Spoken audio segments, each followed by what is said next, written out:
kwa mkutano wa Mothers Union. Mniruhusu niwasalimu nyote katika jina la Bwana wetu Yesu Kristo. Bwana asifiwe. Bwana asifiwe. Ukienda pahali kwa mke mtembee, upate mwanaume peke yake hapo yuko, wakati mwingi anakuambia hakuna watu.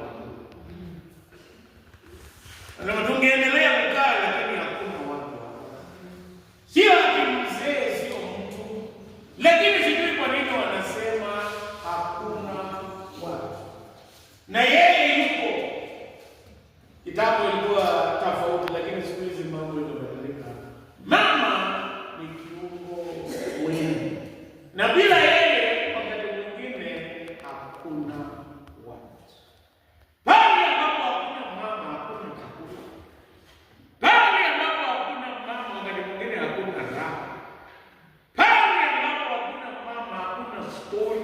Wazee wanakaukaka kama kangu peke yao. Pale ambapo hakuna raha, pale ambapo hakuna mama, kila kitu inakaa kavu.